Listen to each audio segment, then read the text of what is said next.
Hi all, അയോട്ടോപ്പിയുടെ പുതിയൊരു അധ്യായത്തിലേക്ക് എല്ലാവർക്കും സ്വാഗതം. നമ്മുടെ രാജ്യത്ത് 7 ഘട്ടങ്ങളായി ഇലക്ഷൻ നടന്നുകൊണ്ടിരിക്കുകയാണ്. ഇലക്ഷൻ നടന്നിരിക്കുന്ന ഈ വേളയിൽ ആരാണ് നമ്മുടെ നാട്ടിൽ ഇലക്ഷൻ നടത്തുന്നത്, ആരാണ് ഇലക്ഷൻ നിയന്ത്രിക്കുന്നത്, എങ്ങനെയാണ് ഈ ഇലക്ഷൻ നടക്കുന്നത് എന്ന് നമുക്ക് ചുരുക്കത്തിലൊന്ന് നോക്കാം. ഭരണഘടനയുടെ 15ാമത്തെ ഭാഗത്തിലെ ആർട്ടിക്കിൾ 324 മുതൽ 329A വരെയാണ് പൊതു ഇലക്ഷനെക്കുറിച്ച് പറയുന്നത്. ഒരു ഇലക്ഷൻ കമ്മീഷൻ പ്രവർത്തിക്കുന്നു എന്ന് പറയുന്ന അനുച്ഛേദമാണ് 324. 324 ആർട്ടിക്കിൾ പ്രകാരം പ്രവർത്തിക്കുന്ന ഇലക്ഷൻ കമ്മീഷൻ്റെ മുഖ്യ ജോലി ലോക്സഭയിലേക്കുള്ള തിരഞ്ഞെടുപ്പ്, രാജ്യസഭയിലേക്കുള്ള തിരഞ്ഞെടുപ്പ്, പ്രസിഡന്റ് തിരഞ്ഞെടുപ്പ്, വൈസ് പ്രസിഡന്റ് തിരഞ്ഞെടുപ്പ്, സംസ്ഥാന നിയമസഭകളിലേക്കുള്ള തിരഞ്ഞെടുപ്പുകൾ നടത്തുകയും അതിൻ്റെ ഫലം പ്രഖ്യാപിക്കുകയും എന്നുള്ളതാണ്.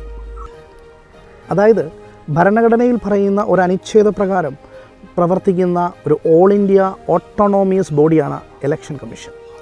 1950 ഇലക്ഷൻ കമ്മീഷൻ നിലവിൽ വരുമ്പോൾ ഒരംഗം മാത്രമേ ഉണ്ടായിരുന്നുള്ളൂ. 1989 61ാം ഭരണഘടനാ ഭേദഗതി നടത്തി വോട്ടിംഗ് പ്രായം 21 നിന്നും 18 കുറച്ചതോടുകൂടി ഇലക്ഷൻ കമ്മീഷൻ്റെ ഭാരം വർദ്ധിച്ചു. അപ്പോൾ ഒരംഗം എന്ന ഇലക്ഷൻ കമ്മീഷൻ 3 അംഗ സംഘങ്ങളായി കൂടി.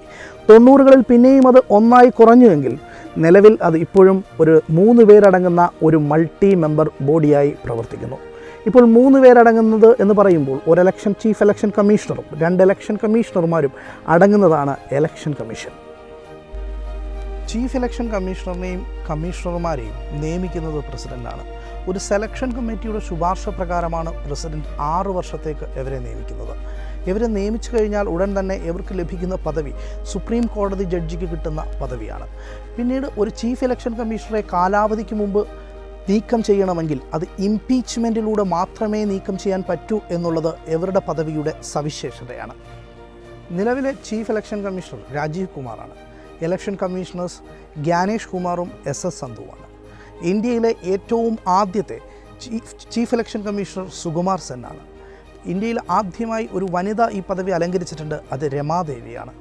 മലയാളിയാകുന്ന ആദ്യത്തെ ചീഫ് ഇലക്ഷൻ കമ്മീഷണർ TN ശേഷനാണ്. ഇന്ത്യയിൽ നടക്കുന്ന എല്ലാ പ്രധാനപ്പെട്ട ഇലക്ഷനുകൾ നടത്തുക എന്ന് മാത്രമല്ല ഇലക്ഷൻ കമ്മീഷൻ്റെ ദൗത്യം. ഒരു പാർട്ടി ദേശീയ പാർട്ടിയാണോ അല്ലയോ എന്ന് തീരുമാനിക്കുന്നത് ഇലക്ഷൻ കമ്മീഷനാണ്. ഒരു പാർട്ടിക്ക് തങ്ങളുടെ ചിഹ്നം അനുവദിച്ച് നൽകുന്നതും ഇലക്ഷൻ കമ്മീഷനാണ്. ഈ ദേശീയ ഇലക്ഷൻ കമ്മീഷൻ സംസ്ഥാനങ്ങളിൽ എങ്ങനെയാണ് പ്രവർത്തിക്കുന്നത് എന്ന് നമുക്ക് നോക്കേണ്ടതുണ്ട്. അതായത് ചീഫ് ഇലക്ഷൻ കമ്മീഷണറാണ് ഓരോ സംസ്ഥാനത്തും ചീഫ് ഇലക്ടറൽ ഓഫീസറിനെ നിയമിക്കുക. ചീഫ് ഇലക്ടറൽ ഓഫീസർ പിന്നീട് ഓരോ ജില്ലകളും റിട്ടേണിംഗ് ഓഫീസറായി കളക്ടർമാരെ നിയമിക്കുന്നു.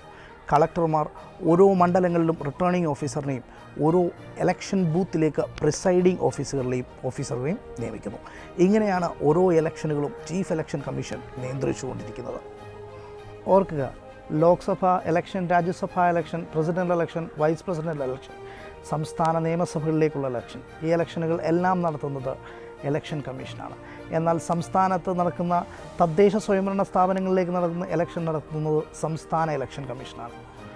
ഇതുപോലെ ഒരു പുതിയൊരു അധ്യായത്തിനായി കാത്തിരിക്കുക. Now signing out, Kevin Sudhakaran, അയോട്ടോപ്പിയ.